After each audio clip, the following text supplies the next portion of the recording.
conectados para falar de um tema que vem sendo o nosso momento junto às nossas disciplinas de estomatologia, patologia oral, radiologia e cirurgia 2, né? Essas disciplinas do curso de odontologia compõem o núcleo de diagnóstico bucal da UFES, e como vocês já sabem, nós trabalhamos na promoção, prevenção e diagnóstico precoce do câncer de boca e de outras doenças, e no avançar dos nossos trabalhos, nós estamos agora tendo um novo enfoque, né, no atendimento aos pacientes que, após o diagnóstico, após o tratamento, apresentam, né, algumas necessidades que o cirurgião dentista vem para atender a esse paciente. Então, foi oportuno a possibilidade de falar com vocês sobre atendimento odontológico ao paciente oncológico.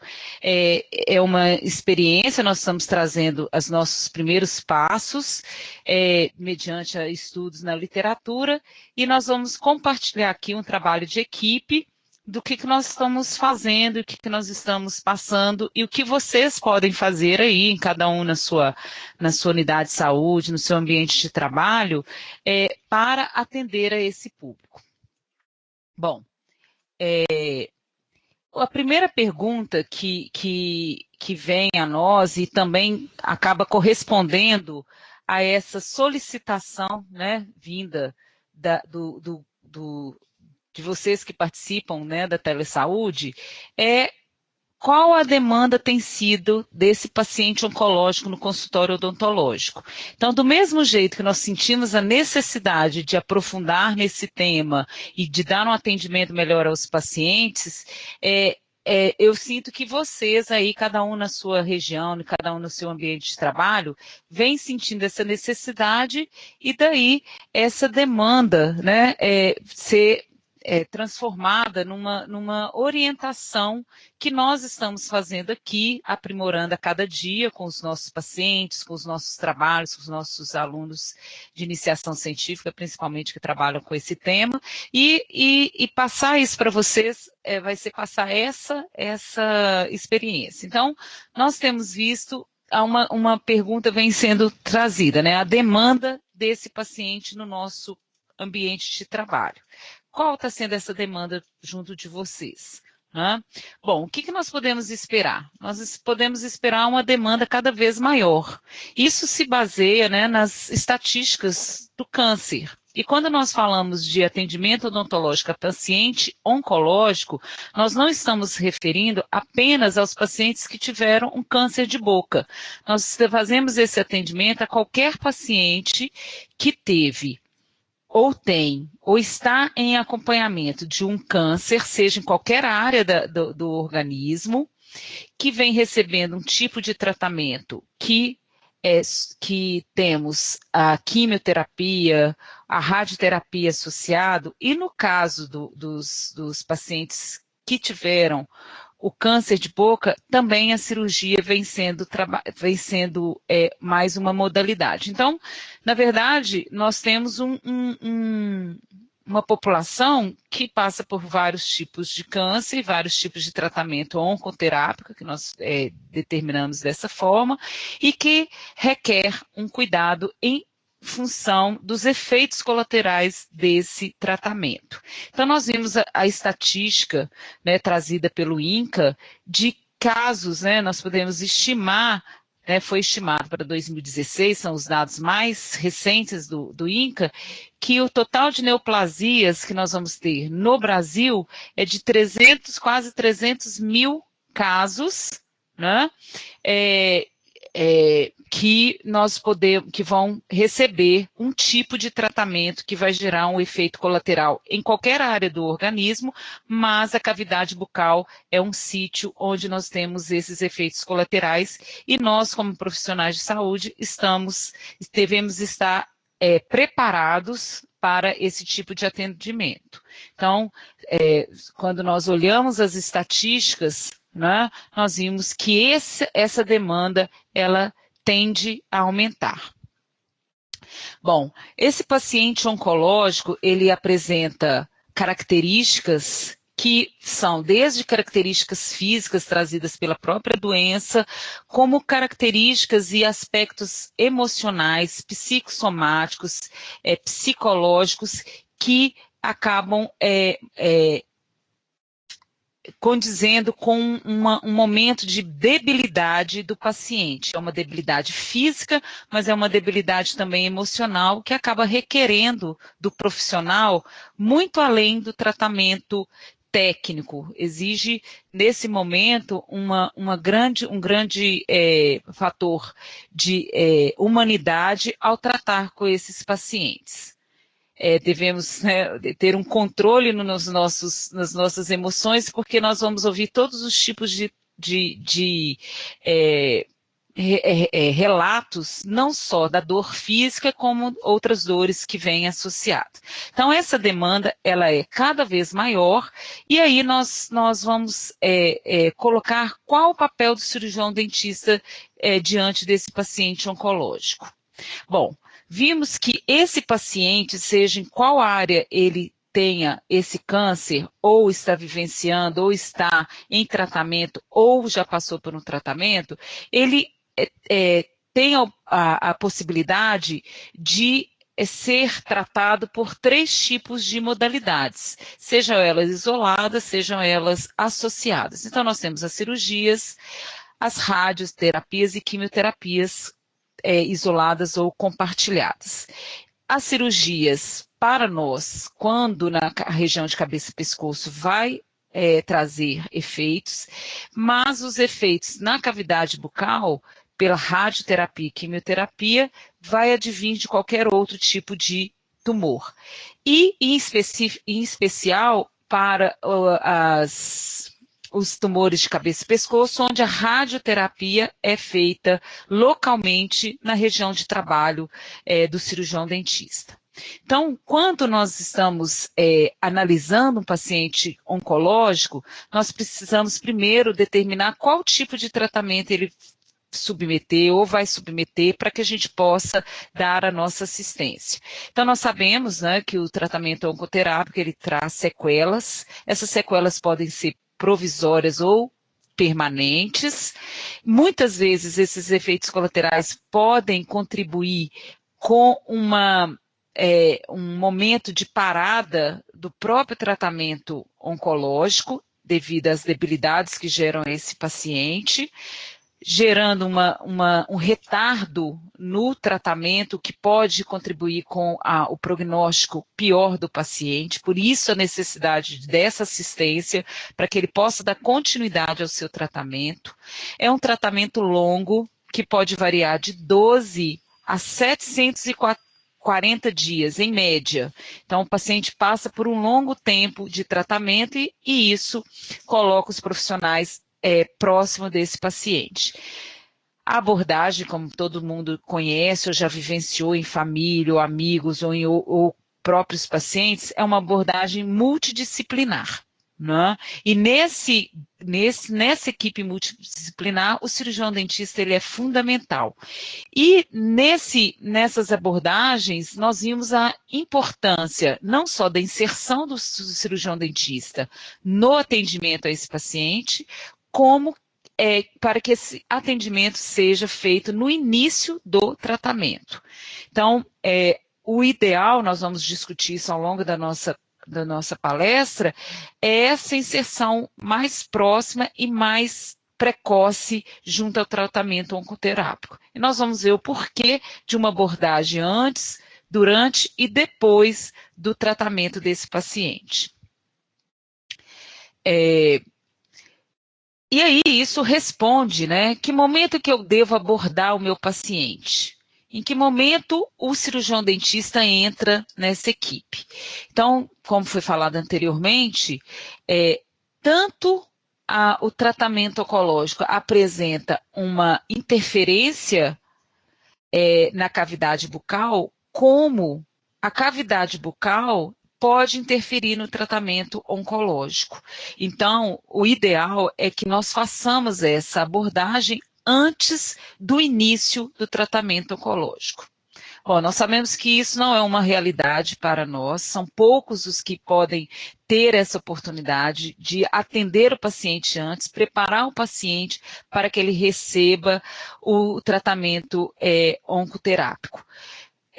Mas se nós tivermos noção e noção de como podemos abordar esse paciente, nós podemos fazer esse planejamento junto à equipe que vai atender esse paciente, de forma que nós possamos antecipar o nosso papel e diminuir os efeitos colaterais, não só no paciente, como na própria doença, como na qualidade de vida desse indivíduo. Karina, eles perguntam... Tá, ok. Bom, como que deve ser realizado o exame clínico desse paciente? Como que nós vamos portar diante desse paciente? É um paciente, como nós dissemos, que traz algumas debilidades que vão ser geradas ao longo do tratamento. Para aqueles que não iniciaram o tratamento, ele vai trazer muitas dúvidas para que o profissional possa dar suporte. E, como eu disse no começo, é um paciente que também carrega uma carga emocional muito grande durante esse nosso atendimento. Então, esse paciente deve ser avaliado de preferência antes mesmo dele iniciar o tratamento oncoterápico. É importante que o cirurgião dentista faça uma avaliação da saúde geral do paciente.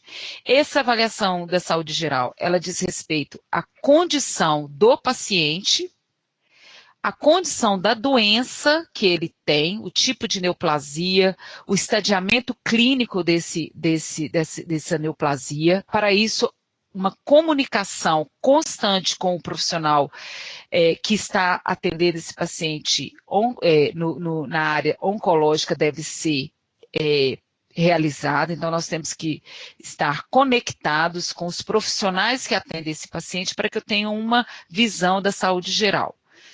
Muitas vezes esse paciente já traz outros tipos de doença, outros tipos de quadro que vão somar ao quadro da neoplasia. No que diz respeito à nossa área de trabalho, a história odontológica ela é fundamental. Nós vamos ver que diante da história obtida por esse paciente, nós vamos saber se esse é um paciente que já tem um cuidado com a sua saúde bucal, né? E para que a gente possa avaliar quais os passos que nós vamos prever para esse cuidado da região odontológica. Infelizmente, a maioria dos pacientes tem condições bucais precárias e de má higiene oral. Isso vocês vão ver ao longo da nossa discussão que ele vai ter uma repercussão negativa na condição bucal e, por outro lado, também na condição da doença em tratamento. Quando nós também checamos que a má higiene oral e as condições bucais interferem nesse tratamento, nós vimos que também a abordagem vai direcionar principalmente a higiene desse paciente e tentar estabilizar o quadro das condições bucais do paciente. Não tem muitas fórmulas para que a gente possa atender esse paciente, então isso também nos coloca prontos para atendê-los, porque nós vamos dar um atendimento que é feito para os outros pacientes, porque nós vamos atuar principalmente na higiene oral desse paciente. Bom, qual que vai ser o objetivo do cirurgião dentista nesse atendimento, né? Então, devemos, né, atendê-los previamente. Isso é nós vamos tentar atingir esse objetivo, lidando com o paciente, sabendo que ele vai entrar num tratamento oncoterápico, atendê-lo inicialmente. Bom, diante disso, o que nós vamos fazer? Nós temos que eliminar ou estabilizar as condições bucais que esse paciente apresenta. Como eu disse anteriormente, grande parte da nossa população apresenta uma precariedade em graus diferentes e uma higiene oral também com graus que podem ser trabalhados à medida que é identificado no paciente em questão. E um objetivo que vai se aliar a essa assistência, a eliminar as condições bucais que podem dar origem a infecções locais ou sistêmicas, é aumentar a qualidade de vida do paciente. Nós pensamos muitas vezes num paciente com câncer de boca, onde por uma cirurgia ele se tem a mutilação e tem uma dificuldade de mastigação, mas com a repercussão do tratamento oncoterápico, outros neoplasias também vão gerar isso na vida do paciente, que vai dificultar algumas funções da cavidade bucal, como a ingestão de alimentos, né? Então a nutrição vai sofrer uma repercussão, e aí vai desencadear outras morbidades nesse paciente. Então, nosso objetivo, diante dessa assistência, é também dar suporte à qualidade de vida do paciente, antes, durante e depois do seu tratamento. Bom, como que nós vamos conduzir? Primeiro, né, quando nós levantamos a condição do paciente, sabemos da história da saúde dele, junto com o quadro neoplásico. Então, nós temos ferramentas para conduzir esse paciente, já que nós vamos ter conhecimento do processo diagnóstico e o que ele vai sendo, o que ele vem passando durante esse tempo, né? Temos conhecimento, como eu disse anteriormente, em que momento o câncer encontra, qual o estadiamento, ele está numa fase inicial, média, terminal, para que a gente possa fazer esse planejamento, tá? E esse planejamento vem através de uma minuciosa avaliação dentária. Então, a nossa avaliação do paciente vai passar por essa condição que vai ser levantada pelo cirurgião dentista, e para auxiliar nessa avaliação dentária, a avaliação radiográfica é fundamental. Então, uma radiografia panorâmica desse paciente se faz necessário quando nós vamos associar o achado clínico e o radiográfico. Ali nós vamos poder levantar quais a condição real do paciente. Então, diante dessas diretrizes, né, nós podemos, então, começar o atendimento ao nosso paciente. Bom, o atendimento odontológico, ele passa por 3 fases, né? Então, nós vamos estar diante desse paciente durante um tempo que, como nós vimos, um tratamento oncoterápico pode variar de 12 a 740 dias, então a gente pode ter esse paciente por mais de 2 anos ou mais, né? Porque ele cria uma confiança e uma resposta favorável com o profissional, que você acaba, né, acompanhando esse paciente e ao longo da sua batalha de sobrevida após o tratamento oncológico. Então, nós temos a abordagem pré-oncológica, o atendimento trans-oncológico e o acompanhamento pós-terapia. Né? Então, nesses 3 momentos, nessas 3 fases, o cirurgião dentista tem um papel fundamental. Tá? Então, o que nós trazemos em cada uma dessas fases são abordagens que nós podemos dizer simples, pouco invasivas, de possibilidade de execução em qualquer ambiente de trabalho, o que nos torna mais responsáveis com esse paciente, já que nós podemos fazer abordagens, né, numa unidade de saúde, no consultório, num ambiente como o nosso, dentro dos nossos ambulatórios. Então, mediante a essas abordagens que nós vamos ver que acaba coincidindo com o nosso dia a dia como cirurgião dentista. Bom, então vamos ver o que nós fazemos quando conseguimos assistir esse paciente antes dele iniciar o seu tratamento oncológico.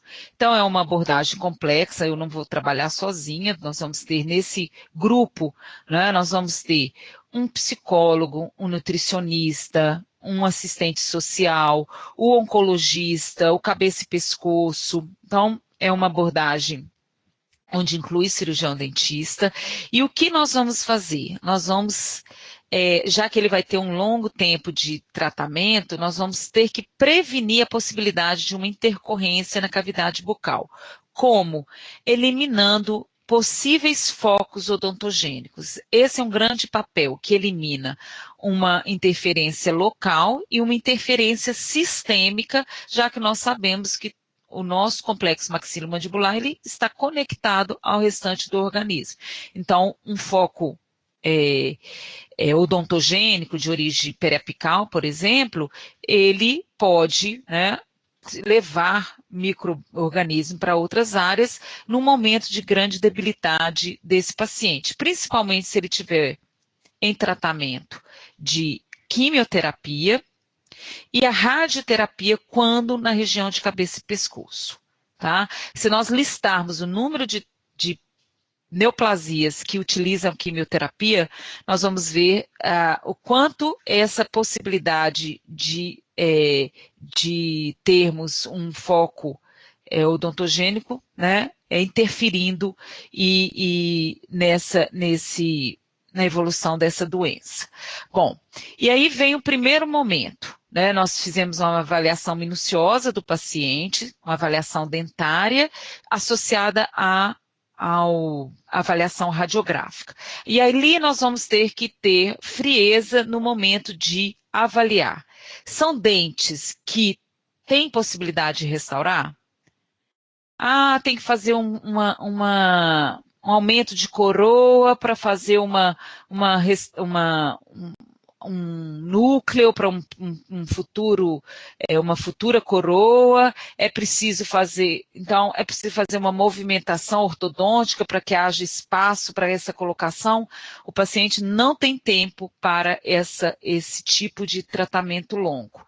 Então, friamente, nós temos que analisar quais os dentes, no momento da avaliação, são restauráveis.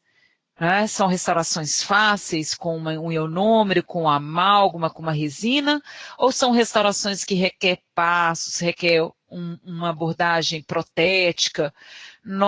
O tempo é um tempo que é de grande valor para o paciente oncológico, então nós não podemos deixar ele esperando para fazer tratamentos que requer tempo. Então, nesse momento, nós temos que realmente identificar dentes que não têm possibilidade de restaurar, se ele pode ser extraído ou não.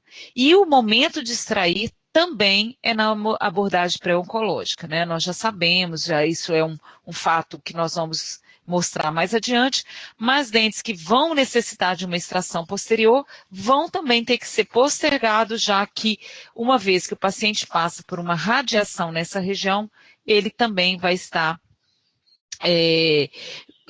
não vai estar indicado uma extração. Então, nesse momento, é um momento de decisão, o paciente deve estar ciente de todos no momento, durante e depois das possíveis sequelas, para que ele possa ter uma aceitação do tratamento, que é um ponto importante também. Ele já passa por outras debilidades, como nós dissemos, e nós sabemos que os dentes, bem como a saúde bucal, atua na estética, na função do paciente, ele vai sentir mais uma mutilação muitas vezes, mas ele, no momento em que nós passamos esse conhecimento, ele tem uma aceitação melhor. Bom, nessa avaliação nós vamos identificar superfícies cortantes, ásperas, fraturas de coroas, restauração que estão com perda de integridade, né, que podem ajudar na instalação de infecção. Então, essas áreas devem ser trabalhadas. Então, são atuações simples, né? Numa sessão nós conseguimos identificar, amenizar, fazer alisamentos, para que ele possa diminuir a possibilidade de fatores que podem agravar e podem ser fator de corte e de acúmulo de biofilmes, de possíveis instalações. Então, depois do que você decidiu entre que vai ser restaurável restaurável ou não, essas outras ações devem ser feitas junto ao paciente. Bom, nós temos as formas de adequação do meio bucal, né? Como eu disse para vocês, por meio de uso de ionômeros de vidro e outras abordagens preventivas e rápidas para essa adequação do meio bucal, seja dos dentes, seja da condição periodontal, né? Então, nós vamos falar da manutenção dessa higiene oral, por meio de instrumentos que nós utilizamos, escovação, fio dental, uso de enxaguatório, a inserção de alguns enxaguatórios antimicrobianos. Então, nós fazemos isso antes, essa adequação do meio bucal, e depois nós vamos dar continuidade, como nós vamos falar mais à frente. Depois dessa remoção, dessa adequação, nós devemos fazer a profilaxia, raspagem, para que a gente possa dar uma condição melhor periodontal, tá? Aplicação tópica de flúor, que vai ser nesse momento e ao longo do atendimento a esse paciente. Né? Condições pré-existentes, como nós dissemos, alguns focos, algumas outras focos odontogênicos devem ser trabalhados e eliminados. Caso tenha o tempo hábil de tratamento endodôntico, esse tratamento tem que ser feito sob antibiótico terapia profilática, já que o paciente encontra com uma debilidade, o sistema imunológico diminuído, então ele passa a necessitar desse suporte prévio profilático, né, caso tenha algum dente para o tratamento endodôntico, que é uma forma de eliminação do foco depois da extração, né? Então, a gente fica muitas vezes nesse momento de decisão, extraímos ou façamos o tratamento endodôntico? O ideal é que façamos, mas em caso não tenha tempo, extração, caso tenha, ele deve ser feito com antibiótico terapia profilática. E lembrando que o tratamento que nós planejamos para esse paciente, né, nós estamos aqui fazendo um planejamento antes, ele pode ser modificado em função do pouco tempo que o paciente tem para começar a iniciar esse tratamento oncoterápico. Bom, conseguindo, né, dar essa condição melhorada, né, para a saúde bucal do paciente, por meio de eliminação dos focos odontogênicos, a orientação de higiene bucal, inserção de atitudes para a higiene bucal e eliminação desses focos por meios diferentes, como adequação do meio bucal e tratamentos endodônticos, extração, o paciente inicia o seu tratamento. Então, ele inicia o tratamento oncoterápico e a resposta para esse tratamento oncoterápico também é uma dúvida tanto para o oncologista quanto para os outros profissionais que estão acompanhando. Como que ele vai reagir a esse tratamento? Depende, porque nós sabemos que há uma dosagem que vai ter uma variação de neoplasia para neoplasia. Existe o fator cumulativo, então ele faz radioterapia hoje, amanhã ele faz outro. O organismo ele absorve os efeitos da radioterapia nos ambientes celulares, o que vai tornando mais tóxico para o paciente. Então, a tendência é ele aumentar essa debilidade e, com isso, a condição dele também vai ficando mais comprometida, tá? Então, nós esperamos esse paciente que ele tenha uma debilidade, mesmo que ele tenha condições mais favoráveis de saúde, o tratamento oncoterápico, principalmente na radioterapia e quimioterapia ou associação, como é feito com bastante frequência, a tendência é ele ter uma debilidade maior e essa repercussão vir imediata, que nós vamos ter efeitos imediatos ao tratamento, nós vamos ter efeitos médios e tardios. Então, nós vamos, nesse momento, ao longo do tratamento dele, atuar nos efeitos imediatos. O que o cirurgião dentista deve fazer ao longo desse processo? Ter o cuidado principalmente de manutenção da condição periodontal dele. Por quê? Nesse local existe um grande nicho, né, de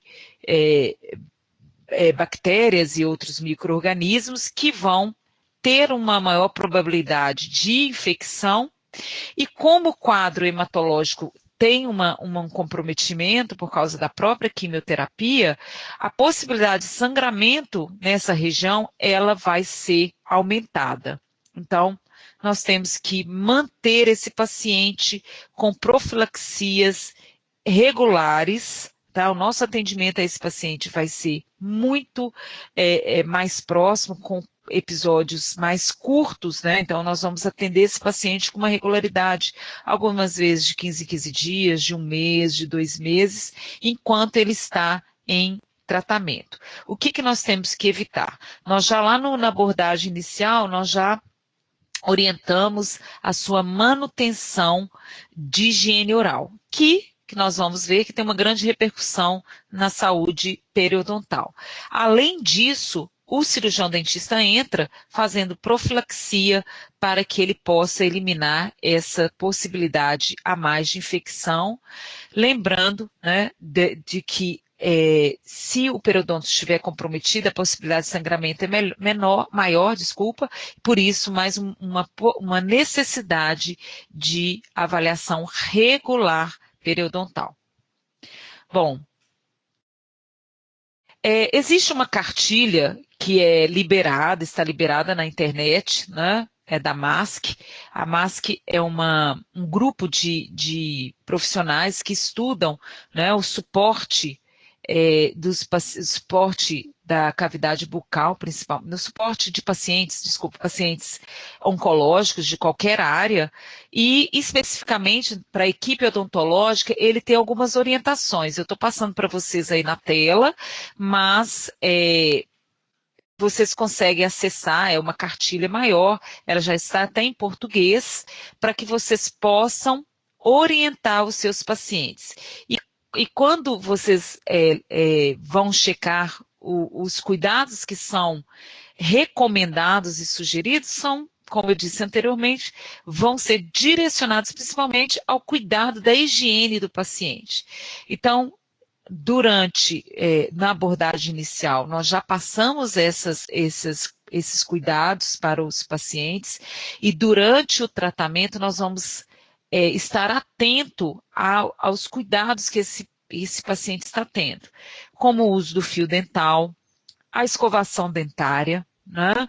O uso de enxaguatórios, que vão ser um adicional importante nesse momento, tá? E aí, nessa mesma página, vem uma receita caseira de enxaguatório. O paciente não precisa dispor de um montante para comprar esses enxaguatórios, que muitas vezes são enriquecidos por outros tipos de substâncias e componentes que acabam sendo prejudiciais. Então, existe uma receita de um enxaguatório suave, tá? Que vai ser usado. A hidratação do paciente é importante, e o cuidado com os lábios, tá? Então, esse é um papel que o cirurgião dentista deve fazer durante o tratamento com o paciente, cuidar, estar próximo do paciente, recomendando, cobrando esses cuidados orais que estão aí, que estarão disponibilizados para que vocês possam adotar durante a assistência a esses pacientes. Aí, né, como eu disse para vocês, existe uma receita caseira de enxaguatório que não leva álcool, não leva efeito à base de sal e de bicarbonato de sódio, e que tem o papel antimicrobiano que é necessário nesse momento, né? Ele vai ter o papel antimicrobiano de hidratação também, né, no momento das mucosas, que vão proteger contra efeitos que vão ter uma tendência maior a acontecer em função do que o tratamento, como nós dissemos, seja ele rádio ou quimioterápico ou associado, é um efeito cumulativo, levando a uma possibilidade maior de instalar alguns tipos de infecções e lesões na cavidade bucal.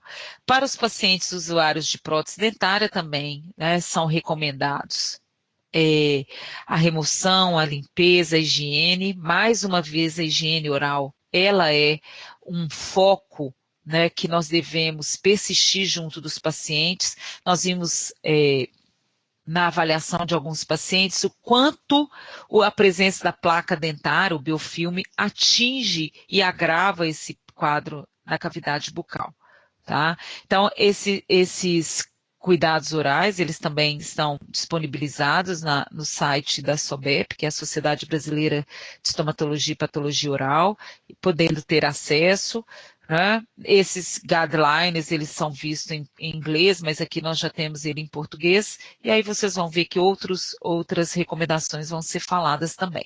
Mas aqui nós demos ênfase aos cuidados orais, e como vocês viram, não tem muita novidade, é realmente, né, acompanhar o seu paciente dando esses cuidados da higiene bucal. Bom, e depois, o que vai acontecer com o nosso paciente? Então, nós vimos que com o início do tratamento, nós já vamos ter repercussões bucais e gerais, né, que o paciente vai relatar. Muitas vezes ele não consegue ir a um agendamento em função de um efeito adverso, como diarreia, como ânsias, vômitos, então muitas vezes ele não consegue ir ao seu atendimento, né? Então os efeitos adversos já iniciam com o tratamento, seja principalmente o quimioterápico, mas o que nós vamos fazer? Bom, esses efeitos adversos, né, eles podem acontecer no primeiro dia a 3 dias, são considerados imediatos aqueles que acontecem uma semana depois do início, de 1 a 3 semanas. Tardios, né, nós vimos esses efeitos, né, para nós, cirurgiões dentistas, nós vimos, por exemplo, quando ele recebe a radiação na cabeça e pescoço, há um fibrosamento das glândulas, o que o torna com menor condição de trabalho, e alguns que vão perpetuar meses ou anos. Bom, esses são os principais efeitos colaterais no paciente. Nós temos a mucosite, que traz uma principal repercussão, né, e que traz o profissional junto com mais frequência. A xerostomia, principalmente os pacientes que receberam radiação na cabeça e pescoço. A infecção secundária, principalmente a candidose, essa é vista em pacientes na radiação cabeça-pescoço e em outros tratamentos quimioterápicos. Cárie de radiação também é vista na região de cabeça e pescoço. Alteração do paladar ou perda é vista em pacientes com radioquimioterapia. O trismo, ele é visto em pacientes com rádio em região de cabeça e pescoço. E a osteoradionecrose também, ela é um efeito colateral para aqueles pacientes com radiação em cabeça e pescoço. Quando eu falo de radiação de cabeça e pescoço, não é só aquele que recebeu para a boca. Pode ser aquele paciente, nós recebemos uma paciente que teve um tumor na região de lacrimal, que recebeu a radiação na região, com repercussão muito próxima, como um efeito somente na região de boca, por exemplo. Então, esse paciente, ele pode chegar até vocês. Bom, a xerostomia vai ocorrer principalmente nos pacientes da radioterapia, da região de cabeça e pescoço, e quimioterapia, como nós falamos. Isso vai acontecer 50% dos pacientes, mesmo que nós façamos todos os nossas recomendações, né? Não só vai alterar a quantidade quanto a qualidade. Então, eles vêm queixando de dificuldade da alimentação pela redução da saliva e também pela qualidade da saliva. Ela vai se tornar mais espumosa, mais espessa, e isso, né, quando nós entendemos a digestão iniciando ali, ela vai ser comprometida pela qualidade e pela quantidade. Nós podemos verificar isso através do teste de fluxo salivar, também um procedimento simples que é feito no próprio ambiente de consultório, quando nós analisamos a de redução e caracterizamos a hipossalivação. Vocês podem solicitar a mastigação de um objeto borrachoide e pedir para que ele possa fazer dispensar a saliva num ambiente para que a gente possa avaliar. E para que eu considere diminuída, né, estimulada, ela vai estar com 1 ml menos por minuto, e quando não estimulado, de 0,1 a 0,3. Então, esse quadro pode ser identificado e caracterizado como xerostomia. Bom, a xerostomia, ela vai gerar uma degeneração glandular. O paciente vai apresentar na cavidade bucal, né, a língua com as papilas atrofiadas, dando essa característica de despapilamento, né, que vai também comprometer a digestão e também vai torná-lo mais sensível a vários tipos de alimentos mais condimentados, mais cítricos. Então, nas recomendações que nós vamos ver à frente, para combater a xerostomia, não adianta só fazermos a reposição da saliva. Nós precisamos também orientar o paciente quanto ao tipo de alimento que ele vai passar no seu dia a dia, sem comprometer o seu aspecto nutricional. Então, nós temos as línguas fissuradas e nós vamos identificar isso junto no quadro da xerostomia, o que vai, né, como ele mesmo vai relatar, uma dificuldade na mastigação, deglutição, o que vai fazer com que nós tomamos algumas providências junto a esse paciente. Quais providências? Nesse momento, ele deve ser identificado a xerostomia por meio da redução da saliva própria do paciente, com as características clínicas e os relatos de dificuldade de mastigação, a inserção de salivas artificiais, a recomendação, a orientação de hidratação contínua, seja por meio de líquidos e água. Podemos estimular o paciente com o uso de gomas de mascar sem açúcar, para que a saliva seja estimulada, e, como nós mostramos anteriormente, o uso de enxaguatórios, né, pode ser caseiros, e alguns enxaguatórios têm algumas esses componentes que estão presentes na saliva, que vão ser reduzidos pela condição que o paciente se encontra, mas alguns colutórios podem ser inseridos, mas lembrando que deve ser sem álcool, em função do álcool também ser um agressor à mucosa bucal. Então, a xerostomia ela é combatida por essas recomendações ao paciente. Pode ser associado, eu posso fazer, primeiro conseguir só com a hidratação ou com a mastigação, mas eu posso fazer uma integração de recomendações. Então, o paciente pode usar saliva artificial, pode usar o colutório, vai ficar a critério da condição que nós vamos encontrar nesse paciente.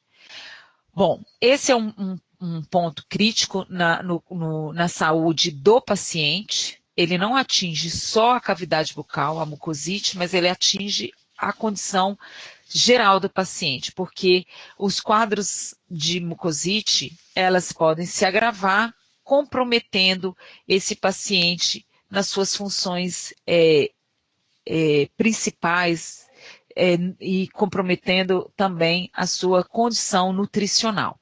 Essa é uma resposta inflamatória. Imagina uma afta, imagina uma úlcera traumática, só que agora em grande proporção, podendo atingir outras áreas, que é uma condição inflamatória devido a uma diminuição da produção do epitélio, vindo de uma resposta ao tratamento antineoplásico, né? Então, o epitélio não consegue acompanhar, então ele consegue forrar a mucosa, gerando, então, qualquer repercussão e qualquer agressão, rompendo esse epitélio, né? E isso vai aumentando as possibilidades, porque esse comprometimento vai comprometer a dose dependente, e vai aumentar a possibilidade de infecções nesse paciente. Bom, essa mucosite, ela pode ser leve, né? Então ela é graduada, mas pode atingir até ao ponto de impossibilitar o paciente de alimentação. Né? Então, vocês veem que pode agravar o quadro do paciente e também levar à parada do tratamento antineoplásico. Então, por isso que nós, fazendo essas recomendações anteriores de higiene bucal, cuidando do paciente durante o tratamento, a possibilidade de mucosite, ela cai porque nós estamos tendo um controle da microbiota que também age sobre esse epitélio que se encontra fragilizado. Né? Então, aqui nós temos duas condições, né, consideradas aqui como grau 2, né? O paciente ainda consegue alimentar, então a gente considera grau 2, conseguir alimentar com alimentos sólidos. Bom, o que nós fazemos com a mucosite oral? Nós vamos atuar de forma paliativa. O paciente precisa alimentar, ali é uma condição inflamatória, então nós vamos usar corticoides tópicos, tá? São anti-inflamatórios que nós utilizamos para outros fins e que têm uma grande atuação sobre essas áreas inflamadas, auxiliando na cicatrização, tá? Então nós temos aqui um exemplo, dexametasona, né? Depois eu posso passar a prescrição, né, adequada para esses pacientes, tá? Associada a antifúngico, porque existe uma alteração da microbiota. Para esses quadros, nós podemos indicar também a crioterapia. É interessante chamar esse termo de crioterapia, mas o que é essa crioterapia? A gente pode pedir raspas de gelo desse paciente, ele usar de forma periódica ao longo do dia, porque diminui o efeito inflamatório, né? Então, você tem uma diminuição da inflamação, contribuindo também, por outro lado, para a cicatrização. E hoje nós temos um grande parceiro, o laser de baixa intensidade, que pode ser utilizado. Mas nem sempre nós temos esse instrumento no nosso dia a dia, né, na nossa bancada. Então, o corticoide tópico vai ter uma ação importante, os anestésicos para auxiliar o paciente durante a alimentação, né, e os antifúngicos também podem ser associados. E vejam que, uma vez com possibilidade de utilizar o laser, o ideal é que ele seja utilizado antes do início do tratamento radio ou quimioterápico. Então, se a gente já tem uma motivação de encontrar o paciente antes para preparar e planejar e deixar uma condição bucal boa para o paciente, se nós tivermos a oportunidade, depois disso, o paciente vai dizer assim para você, vou começar o meu D0, né, o D0, que é o dia do início da sua radioquímio, eu consegui fazer uma aplicação em 2 a 3 dias com o laser, preventivamente, nós vamos ter uma redução importante da possibilidade de instalação da mucosite oral. Isso vem já sendo mostrado em estudos. Caso nós não temos essa oportunidade, o laser pode ser usado já quando a condição está instalada, né? Então, a gente vai usar, né, profilaticamente, levando, né, a aplicação que, dependendo da demanda, nós podemos fazer de 3 vezes por semana. O ideal é uma vez por todos os dias, mas isso é impossível nos nossos ambulatórios, mas nós vimos que 2 a 3 vezes já tem uma resposta favorável. Essa é a mesma paciente, 15 dias depois da aplicação do laser associado à clorexidina. Olha como o dente, a região apresenta-se melhorada, o que tem uma repercussão importante, porque mesmo que eu aplique laser e aqui tem uma capa de biofilme, essa capa próxima da mucosa vai gerar uma agressão. Então, deve ser feito associado. Nesse momento, com a mucosite, ela deve também ser evitado uma série de alimentos para que não agrave o quadro, né, da mucosite instalada, tá? Então, existem recomendações da equipe de nutrição que nós podemos orientar, tá? Para que ele possa evitar agressores naquelas áreas expostas que são as mucosites. Bom, para a candidose, que é um outro efeito, é uma infecção secundária que também é listado dentro das efeitos colaterais, são efeitos colaterais imediatos que ocorrem no paciente, né? Ele tem a microbiota alterada, ele tem uma redução da saliva, o que contribui para essa instalação. Nós vamos utilizar, né? Nós utilizamos os antifúngicos do nosso dia a dia.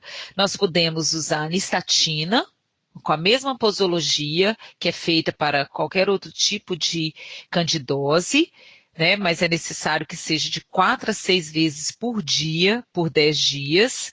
E quando o paciente já tem uma série de bochechos, nós podemos inserir o antifúngico sistêmico, de preferência, nós fazemos com mais familiaridade o uso do fluconazol, 150 miligramas, um comprimido de 10 a 14 dias. Então, essa é uma paciente que apresentou no quadro anterior mostrado para vocês um grau de candidose pseudomembranosa generalizada e após o uso do fluconazol, a redução drástica deste quadro de infecção que acaba comprometendo também, dificultando muitas vezes a alimentação e mais uma vez comprometendo, podendo debilitar a condição, a qualidade de vida do paciente, como nós vimos também das mucosites. Nós vamos ter aí a cárie de radiação, né, é um resultado mais longo, mas que deve ser evitado com aquelas condições anteriores que nós vimos, né, e para prevenir, nós também associamos, além da clorexidina, que vai ter um efeito não só para os tecidos duros, como para os tecidos mole da cavidade bucal, uma forma de prevenir é o uso do flúor, o flúor neutro, né, sendo também prescrito para esse paciente. Esses são quadros mais graves, mas nós conseguimos estacionar esses quadros e evitar esses quadros com essas medidas que nós vamos prescrever para o nosso paciente. Além disso, a digeusia e a geusia, que vem sendo relatado junto com a xerostomia, ela pode ser amenizada com o uso da saliva artificial, do tipo de alimento que nós vamos solicitar ao paciente, como a hidratação.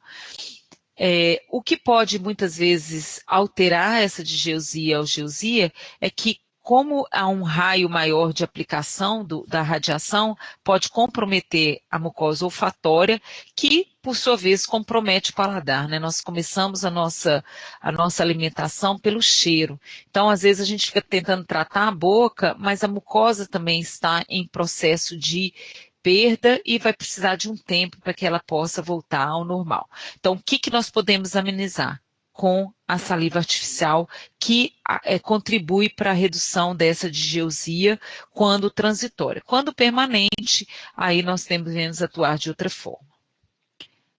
Bom, o trismo, né, ele é uma condição não tão frequente, mas pode ocorrer nos pacientes que atingem, né, a região de cabeça e pescoço pela radiação, gerando uma fibrose na região, dificultando a abertura e soma-se a esse quadro a outros quadros que o paciente já apresenta. Então, ele tem dificuldade de abertura, ele está gerando uma dificuldade de higienização, que acaba comprometendo, né, um quadro da mucosite que começa a instalar, então gera um acúmulo de efeitos, né? Então, como que nós vimos? A mucosite dificulta a higienização, mas, por outro lado, a higienização melhora esse quadro. O trismo também, por sua vez, dificulta a abertura, a higienização, que pode comprometer, né? Então, nós devemos tratar esse paciente por meio de fisioterapia. Fisioterapia feita, né, com o auxílio de um fisioterapeuta, e nós podemos também ajudar o paciente, auxiliá-lo, indicando compressas mornas na região, né, onde tem o fibrosamento, e estimular a abertura diária da boca do paciente com o uso de espátulas. Então, nós medimos no paciente o dia que ele chega, depois nós vamos contando com eles quantas espátulas eles conseguem colocar, o que auxilia na abertura da boca, auxilia na higienização, até no nosso tratamento, essa conduta vai facilitar. Mas é importante a cobrança do profissional junto ao paciente para que ele faça isso na casa, no dia a dia, pelo menos 3 a 4 vezes. Né? Então, nós sabemos que, às vezes, nem sempre nós vamos ter uma resposta favorável. E, por fim, nós temos a osteoradionecrose, é um quadro mais grave, que vai ocorrer, né, em áreas de radiação, onde as células ósseas, células sanguíneas vão ser atingidas, né, diminuindo a circulação nessa região, a mandíbula é mais comprometida, e à medida que a dosagem do tratamento vai aumentando, isso vai gerando um comprometimento maior. Então, o meu paciente é de rádio, mas está recebendo a químio, o que acaba gerando. Isso não é visto com frequência nos quadros de pacientes com quimioterapia em outras regiões, mas devemos estar alertos, né? Então, quando nós fazemos a avaliação radiográfica do paciente, né, nós devemos estar atentos a focos, a possibilidade para que, mesmo que o paciente não tenha radiação, a gente possa eliminar esses focos para que a químio também não tenha um efeito, mesmo que tardio, nessa região. E aí, né, existe, por meio da abordagem anterior, antes dele iniciar a eliminação desses fatores, então a raiz residual, o tratamento endodôntico deve ser feito, as cáries extensas devem ser tratadas, como todas as áreas, para que a gente não tenha possibilidade de uma invasão por essas soluções, né, o tratamento periodontal também, para que não atinja a região óssea. Bom, se eu não conseguir atingir esse paciente antes, a exodontia, ela deve ser postergada, né? Então, daí a dificuldade, muitas vezes, de lidar. O que nós podemos fazer quando não há possibilidade de exodontia? Fazer os sepultamentos radiculares, o tratamento endodôntico, né, dessas raízes, para que ele possa, num futuro, fazer o tratamento de reabilitação. Ou se essa raiz ainda não tem mais como tratar, ele fica lá sepultado, tratado endodonticamente para uma posterior extração. Então, quando nós chegamos nesse quadro principal de osteoradionecrose, é que nós vamos ver da importância de atuarmos no paciente antes do início do tratamento. Então, tudo que nós vimos aqui, a osteoradionecrose, a mucosite, tá? Elas, com a abordagem anterior, elas vão gerar a diminuição da possibilidade desses efeitos colaterais.